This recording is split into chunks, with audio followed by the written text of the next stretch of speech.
স্বাগত দীপ্ত সংবাদে, সাথে আছি আমি কাজী আসিফুজ্জামান। রাজধানীর উত্তরার দিয়াবাড়িতে মাইলস্টোন স্কুল অ্যান্ড কলেজে যুদ্ধবিমান বিধ্বস্ত হওয়ার সেই ভয়াবহ ট্র্যাজেডির 1 বছর পূর্ণ হলো আজ। গত বছরের 21শে জুলাই দুপুরে শিশুদের হাসি আনন্দে মুখর স্কুল প্রাঙ্গণ পরিণত হয় মৃত্যুপুরীতে। বিমান বাহিনীর F-7 প্রশিক্ষণ যুদ্ধবিমান বিধ্বস্ত হলে পাইলট, শিক্ষার্থী ও শিক্ষক সহ 36 জনের প্রাণহানির ঘটনা ঘটে। মর্মান্তিক ওই ঘটনায় দেশজুড়ে শোকের ছায়া নেমে আসে। দগ্ধ শিক্ষক, শিক্ষার্থীদের দ্রুত উদ্ধার করে রাজধানীর বিভিন্ন হাসপাতালে পাঠান ঘটনাস্থলের আশপাশে উপস্থিত স্থানীয়রা। সবচেয়ে বেশি ভর্তি করা হয় রাজধানীর বার্ন ও প্লাস্টিক সার্জারি ইনস্টিটিউটে। দুর্ঘটনার খবর পেয়ে মাইলস্টোন স্কুল ও হাসপাতালে ছুটে যান শিক্ষার্থীদের অভিভাবক ও শিক্ষকদের স্বজনরা। বিভীষিকাময় ওই দিনের ভয়ঙ্কর স্মৃতি এখনও তাড়া করে বেঁচে যাওয়া শিক্ষার্থীদের।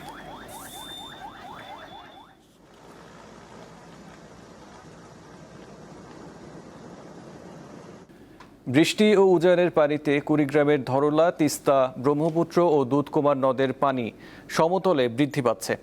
নতুন করে প্লাবিত হয়েছে নদী তীরবর্তী চর ও নিম্নাঞ্চল। তলিয়ে গেছে গ্রামীণ সড়ক, বীজতলা, পাট ও মৌসুমি ফসলের ক্ষেত। সকাল 6টায় কুড়িগ্রাম পয়েন্টে ধরলা নদীর পানি বৃদ্ধি পেয়ে বিপদসীমার 54 সেন্টিমিটার, শিমুলবাড়ি পয়েন্টে 56 সেন্টিমিটার, কাউনিয়া পয়েন্টে তিস্তা নদীর পানি 36 সেন্টিমিটার এবং পাটেশ্বর পয়েন্টে দুধকুমারের পানি 14 সেন্টিমিটার নিচ দিয়ে প্রবাহিত হচ্ছে।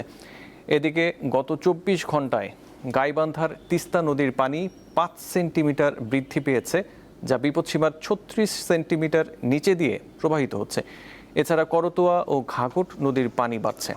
এই পানি বৃদ্ধির ফলে নিম্নাঞ্চল নতুন করে প্লাবিত হওয়ার পাশাপাশি দেখা দিয়েছে তীব্র নদী ভাঙ্গন। নওগাঁর প্রধান দুটি নদী আত্রাই ও ছোট যমুনার পানিও বাড়তে শুরু করেছে।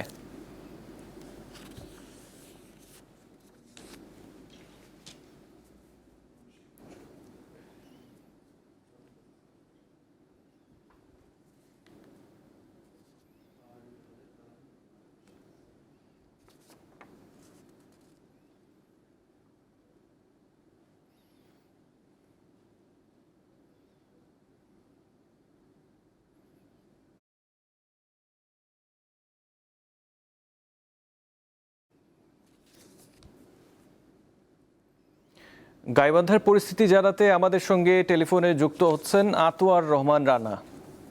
রানা, গাইবান্ধায় নদ নদীর পানি কতটুকু বেড়েছে আর সেখানে অবস্থা আমাদের জানান। আপনি যেমনটি জানাচ্ছিলেন যে গাইবান্ধার যে সব কয়েকটি নদ নদী রয়েছে, তিস্তা, যমুনা, ব্রহ্মপুত্র, করতোয়া এবং ঘাঘট নদীর পানি কিন্তু আবারও বহু করে বাড়ছে। এই নদ নদীগুলো আসলে কখনো পানি কমছে, কখনো পানি আসলে বাড়ছে। গত 24 ঘন্টার কথায় যদি আমি বলি, গাইবান্ধার যে তিস্তা নদী রয়েছে সেই তিস্তা নদীর পানি কিন্তু প্রায় 5 সেন্টিমিটার বৃদ্ধি পেয়েছে, যদিও এখনো বিপদসীমার নিচে রয়েছে। এছাড়া যমুনা, ব্রহ্মপুত্র নদীর পানিও কিন্তু বৃদ্ধি পেয়েছে প্রায় 15 সেন্টিমিটার। সেই পানি এখন কিন্তু 52 সেন্টিমিটার নিচে প্রভাবিত হচ্ছে। এছাড়া ঘাঘট এবং করতোয়া নদীর পানি কিন্তু বৃদ্ধি পেয়েছে। এই পানি বৃদ্ধির ফলে কিন্তু গাইবান্ধার যে নিম্ন অঞ্চলগুলো রয়েছে সেই নিম্ন অঞ্চলগুলো কিন্তু প্লাবিত হয়েছে। এই প্লাবিত হওয়ার ফলে কিন্তু নিম্ন অঞ্চলের তিল ক্ষেত, পাট ক্ষেত থেকে শুরু করে নানা ফসলের জমি কিন্তু আসলে পানির নিচে নিমজ্জিত হয়েছে। পাশাপাশি কিন্তু এই পানি বাড়া এবং পানি কমার কারণে কিন্তু বেশ কিছু এলাকায় কিন্তু ব্যাপক নদী ভাঙন দেখা দিয়েছে, যার ফলে কিন্তু অনেকেই কিন্তু বাস্তুহারা হচ্ছে। পাশাপাশি বেশ কিছু কিন্তু আসলে ফসলের মাছ আসলে এই নদী গর্ভে কিন্তু আসলে বিলীন হয়ে যাচ্ছে। আমরা পানি উন্নয়ন বোর্ডের সাথে কথা বলেছি, তারা আসলে আমাদেরকে যেমনটি জানিয়েছে যে আসলে এই পানি বাড়া এবং পানি কমার কারণে কিন্তু এই নদী ভাঙনটা আসলে দেখা দিয়েছে। তারা আর একটি বিষয় জানিয়েছে যে সেটি হচ্ছে এই গাইবান্ধায় যে নিম্ন অঞ্চলগুলো রয়েছে সেখানে কিন্তু আসলে একটু স্বাভাবিকভাবে একটু বন্যার সম্ভাবনা কিন্তু তারা আমাদেরকে জানিয়েছে, যার ফলে কিন্তু চরাঞ্চল থেকে শুরু করে গাইবান্ধা, সুন্দরগঞ্জ, গাইবান্ধা সদর, ফুলছড়ি এবং ঢাকাটা এলাকায় কিন্তু ইতিমধ্যেই বেশ কিছু এলাকায় কিন্তু পানির নিচে নিমজ্জিত হয়েছে। এতে কিন্তু ভোগান্তি আসলে কিন্তু বেড়েছে সেই এলাকাগুলোতে। পাশাপাশি আমরা জেলা প্রশাসনের সাথে কথা বলেছি, তারা আসলে যেমনটি জানিয়েছেন যে আসলে চরাঞ্চল থেকে শুরু করে নিম্ন অঞ্চলে যারা আসলে পানিবন্দী হয়েছে, পাশাপাশি যারা নদী ভাঙনের কবলে পড়েছে তাদেরকে কিন্তু আর্থিকভাবে ত্রাণ সহযোগিতাও তারা কিন্তু আসলে আশ্বাস দিয়েছে। তো এই ছিল আমার কাছে গাইবান্ধার পানি বৃদ্ধির সর্বশেষ তথ্য। জি, ধন্যবাদ আতোয়ার রানা। প্রধানমন্ত্রী তারেক রহমানের সঙ্গে বৈঠক করেছেন ফ্যাসিবাদ বিরোধী যুগপৎ আন্দোলনে শরিক দলের নেতারা। গতকাল সন্ধ্যায় রাষ্ট্রীয় অতিথি ভবন যমুনায় এই বৈঠক হয়। পরে স্থানীয় সরকার মন্ত্রী জানান, নির্বাচনী প্রতিশ্রুতি অনুযায়ী ৩১ দফা এবং জুলাই সনদ বাস্তবায়ন করবে সরকার। সরকার গঠনের পর প্রথমবারের মতো সোমবার সন্ধ্যায় রাষ্ট্রীয় অতিথি ভবন যমুনায় যুগপৎ আন্দোলনে অংশ নেওয়া ৪১টি রাজনৈতিক দলের নেতাদের সঙ্গে বৈঠক করেন প্রধানমন্ত্রী তারেক রহমান। বৈঠকে সরকারের সাম্প্রতিক কার্যক্রম, ভবিষ্যৎ রাজনৈতিক কৌশল, নির্বাচনী অঙ্গীকার বাস্তবায়ন, শরিক দলগুলোর প্রত্যাশা ও পরামর্শের পাশাপাশি জাতীয় ঐক্য, রাজনৈতিক স্থিতিশীলতা বজায় রাখার বিষয়ে আলোচনা হয়। পরে গণমাধ্যমের সঙ্গে কথা বলেন স্থানীয় সরকার মন্ত্রী মির্জা ফখরুল ইসলাম আলমগীর। জানান, ৩১ দফা ও জুলাই সনদ বাস্তবায়নে অঙ্গীকারবদ্ধ বিএনপি সরকার। ৩১ দফা কর্মসূচি যেটা আমরা একসাথে দিয়েছিলাম, সেই ৩১ দফা কর্মসূচি বাস্তবায়িত হবে। এবং তিনি এটাও বলেছেন, আবারও জোর দিয়েই বলেছেন যে জুলাই সনদ যেটা আমরা সমস্ত রাজনৈতিক দলগুলো স্বাক্ষর করেছি, সেটার অক্ষরে অক্ষরে পালন করা হবে। এক প্রশ্নের জবাবে তিনি বলেন, স্থানীয় সরকার নির্বাচন দলীয় প্রতীকে হবে না, তবে পারস্পরিক আলোচনার ভিত্তিতে এ বিষয়ে সিদ্ধান্ত নেবে বিএনপি। যে আইন হয়েছে, সেই আইনে কিন্তু দলীয়ভাবে নির্বাচন করার কোনো সুযোগ নেই। সুতরাং আমার মনে হয় সেই বিষয়টা আমরা আলোচনা এখন না করলেও পারি, তবে প্রতিটি ক্ষেত্রে আমরা পারস্পরিক আলোচনার ভিত্তিতেই আলোচনা করব। এছাড়া উগ্রবাদের বিরুদ্ধে বিএনপি ও শরিক দলগুলো কাজ করছে বলেও উল্লেখ করেন মন্ত্রী। শিউলি শবনম, দীপ্ত সংবাদ, ঢাকা।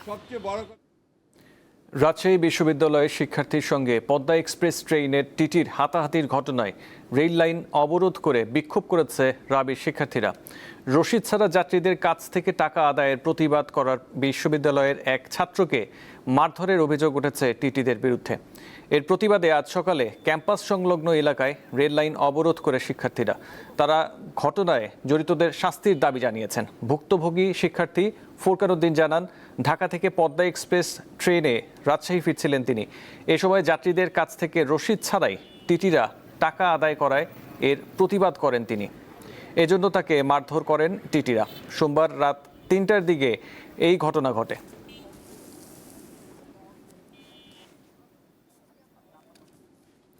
এ বিষয়ে আরো জানাতে রাজশাহী থেকে যুক্ত হয়েছেন সহকর্মী ইউসুফ আদনান। কথা বলবো তার সাথে। আদনান, এই মুহূর্তে পরিস্থিতি কেমন দেখছেন? শিক্ষার্থীরা কি বলছেন? আসিফ, আমরা এই মুহূর্তে রয়েছি রাজশাহী বিশ্ববিদ্যালয়ের যে চারুকলা অনুষদ রয়েছে তার পাশে যে রেল লাইন, এই রেল লাইনে আমরা অবস্থান করছি। গতকাল রাতে, দিবাগত রাতে এক রাজশাহী বিশ্ববিদ্যালয়ের আইন বিভাগের এক শিক্ষার্থী ফুরকান উদ্দিন, তিনি ঢাকা থেকে রাজশাহী আসছিলেন। এই সময় তিনি তার চোখের সামনে দেখেন যে কয়েকজন টিটি অবৈধভাবে টাকা নিচ্ছেন এবং রসিদ দিচ্ছেন না। এর প্রতিবাদ করায় এই আইন বিভাগের ফুরকান উদ্দিনের সাথে এই টিটিরা মারধর করে এবং এর প্রতিবাদেই রাজশাহী বিশ্ববিদ্যালয়ের সব শিক্ষার্থী রয়েছে, তারা এসে রেল লাইন অবরোধ করে বিক্ষোভ 8টা থেকে তার রেল লাইন অবস্থান করে এই বিক্ষোভ করছেন এবং আমরা দেখছি যে এই বিষয়টার জন্য রাজশাহী বিশ্ববিদ্যালয়ের প্রক্টর এসেছেন এবং কিছুদিন আগে আমরা দেখেছি যে বিশ্ববিদ্যালয়ের ভিসি স্যার এসেছেন, তারাও কথা বলছেন এবং রেল কর্তৃপক্ষ এই বিষয়টার সমাধানের আসলে চেষ্টা করছেন। ইতিমধ্যে রাজশাহী রেল স্টেশনে 2টি ট্রেন আটকা পড়ে রয়েছে এবং আমরা দেখছি যে করে তাদের যে দাবি তারা আদায় করবেন বলে জানিয়েছেন এবং তারা বলছে যে টিটি এই অবৈধ লেনদেনের সাথে জড়িত রয়েছে তার দৃষ্টান্তমূলক শাস্তি। এবং রাজশাহী বিশ্ববিদ্যালয়ের শিক্ষার্থীরা বলছেন রাজশাহী বিশ্ববিদ্যালয়ের যে রেল স্টেশন রয়েছে সেখানে আন্তঃনগর ইন্টারসিটি ট্রেনগুলো যাতে স্টপিং দেওয়া হয় সেই দাবিও আসলে তুলছেন এবং শিক্ষার্থী বলছেন তাদের দাবি আদায় না হওয়া পর্যন্ত অভিযুক্ত টিটির বিরুদ্ধে ব্যবস্থা গ্রহণ না করা পর্যন্ত তারা তাদের যে আন্দোলন তা চালিয়ে যাবেন এবং রেল অবরোধ থাকবে। আসলে এই ছিল আমার কাছে রাজশাহী থেকে সর্বশেষ খবর। জি ইউসুফ আদনান, আপনাকে ধন্যবাদ। পর্যটন কেন্দ্র কুয়াকাটায় নিরাপদ পানি, ড্রেনেজ ও বর্জ্য ব্যবস্থাপনার উন্নয়নে ৪৮ কোটি টাকা ব্যয়ে নির্মিত হচ্ছে ওয়াটার ট্রিটমেন্ট প্ল্যান্ট। চলতি বছরের জানুয়ারিতে শুরু হয়েছে নতুন এই প্রকল্পের কাজ। এটি বাস্তবায়ন হলে কুয়াকাটায় সুপেয় পানির সংকট কমবে, পাশাপাশি উন্নত হবে পর্যটন নগরীর পরিবেশ। পটুয়াখালীর কুয়াকাটায় আগত পর্যটক ও স্থানীয় বাসিন্দারা বছরের পর বছর ব্যবহার করছে আয়রনযুক্ত লালচে পানি। এসব পানি ব্যবহারের ফলে ক্যান্সার সহ নানা জটিল রোগের ঝুঁকি বাড়ছে। সাগর বেষ্টিত এলাকা বিদায় আমরা ডিপ টিউবওয়েল বা স্যালোর মাধ্যমে ভালো কোনো পানি পাচ্ছি না। শ্যালো টিউবওয়েলের যে পানি, এটা আমরা তুলি 15 থেকে 20 ফিট নিচ থেকে। এই পানিটা প্রচুর দুর্গন্ধ, এ কারণে এটা খাওয়ার কোনো ব্যবস্থা নাই। এই পানিতে লিগনিন, ট্যানিন, আর্সেনিক সহ বিভিন্ন ধরনের ভারী ধাতু থাকে, যেগুলো মূলত কার্সিনোজেনিক এবং মানব স্বাস্থ্যের জন্য হুমকি স্বরূপ, এবং এগুলো পান করলে ক্যান্সার পর্যন্ত হতে পারে। তাই কুয়াকাটা পৌর শহরে নির্মাণ করা হচ্ছে নিরাপদ পানি প্রকল্প। ইতিমধ্যে এ প্রকল্পের 20টি গভীর নলকূপ ও 1 কিলোমিটার ড্রেনেজ এলাকার কাজ শেষ হয়েছে। ওয়াটার ট্রিটমেন্ট প্ল্যান্ট হবে, যেখানে আমাদের 4টা উৎপাদক নলকূপ থাকবে এবং আমাদের একটা সমন্বিত বজ্র ব্যবস্থাপনা কেন্দ্র হবে, এবং আমাদের পাইপ নেটওয়ার্কের কাজও চলমান, এবং আমাদের ভূমি অধিগ্রহণটা শেষ পর্যায়ে আছে। ভূমি অধিগ্রহণটা শেষ হওয়ার পরপরই আমরা ওয়াটার ট্রিটমেন্ট প্ল্যান্টের কার্যক্রম শুরু করব। 2021 সালে নিরাপদ পানির জন্য আরও একটি প্রকল্প নির্মাণ করেছিল পৌর কর্তৃপক্ষ। তবে সে প্রকল্পের এক ফোঁটা পানিও পৌরবাসী না পাওয়ায় ক্ষোভ প্রকাশ করেছেন। এর আগেও একটি প্রকল্প হয়েছে, এই প্রকল্পটিতে কোটি কোটি টাকা এখানে দুর্নীতি হয়েছে। সেই প্রকল্পটা কোথায় সেটা আমরা আজ পর্যন্ত দেখিনি। আগে যে আমরা যে এখানে যে পাইপ বসেছিল, পানির লাইন, সাপ্লাই লাইন করছিল, আসলে তো ওইটা আর কি বাস্তবায়ন হয় নাই। এখন যেটা করতেছে এটা যেন কুয়াকাটা সবাই আমরা পানিটা যেন পাই। এই প্রকল্পটি বাস্তবায়ন হলে কুয়াকাটার 1000 পরিবার পাবে নিরাপদ পানি। এছাড়া পর্যটকরা পাবে 1000 লিটারের নিরাপদ পানির একটি ওয়াটার ক্যারিয়ার। এছাড়া এই প্রকল্পের জন্য ইতিমধ্যে অধিগ্রহণ করা হয়েছে জমি। পটুয়াখালী থেকে মোহাম্মদ ইমরান, দীপ্ত সংবাদ। ভারতের সিকিমে একটি নির্মাণাধীন টানেলে ভূমিধসের পর গ্যাস লিকেজের ঘটনায় 8 জন মারা গেছেন। এখনও 18 জনের বেশি শ্রমিক টানেলে আটকা পড়েছেন। ভারতীয় গণমাধ্যম এনডিটিভি জানিয়েছে, সোমবার স্থানীয় সময় বিকেলে দক্ষিণ সিকিমের সামারডুং টানেলে এই দুর্ঘটনা ঘটে। প্রত্যক্ষদর্শীদের তথ্য মতে নির্মাণাধীন টানেলে হঠাৎ করে ভূমিধসের কারণে পথ বন্ধ হয়ে যায় এবং বেশ কয়েকজন শ্রমিক আটকা পড়েন। ভূমিধসের পরে সেখানে মিথেন গ্যাস ছড়িয়ে পড়ে। টানেল থেকে বেরিয়ে আসা কয়েকজন শ্রমিক জানিয়েছেন, তারা ভেতরে বিস্ফোরণের মতো একটি বিকট শব্দ শুনে দ্রুত বাইরে চলে আসেন। তবে অনেক শ্রমিক ভেতরে আটকা পড়ে যান। এই ঘটনায় 8 জন মারা গেছেন এবং 12 জনকে জীবিত উদ্ধার করা হয়েছে। আটকে পড়াদের উদ্ধারে এনডিআরএফের পাশাপাশি রাজ্য দুর্যোগ মোকাবেলা বাহিনী, সিকিম পুলিশ, ফায়ার সার্ভিস ও জরুরি সেবা বিভাগের সদস্যরা কাজ করেছেন। তবে বিষাক্ত গ্যাসের কারণে উদ্ধারকারীদের দুর্ঘটনাস্থলে পৌঁছাতে বেগ পেতে হচ্ছে বলে জানিয়েছে কর্তৃপক্ষ।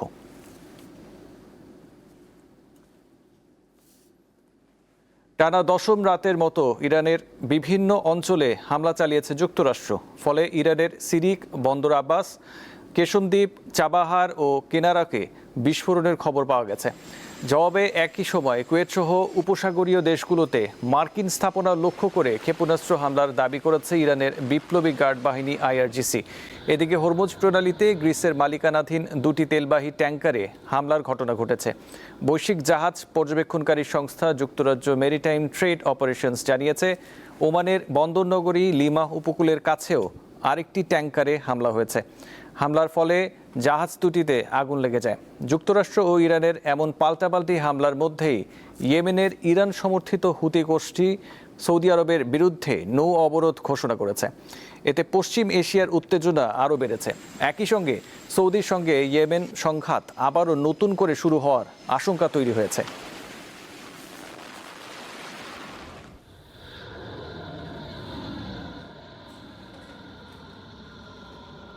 এই ছিল এখনকার মতো। পরবর্তী সংবাদ 12টায় দেখার আমন্ত্রণ রইল। এছাড়াও তথ্য বিনোদনের খবর পেতে চোখ রাখুন দীপ্ত টিভি ডিজিটাল প্ল্যাটফর্মগুলোতে। ধন্যবাদ।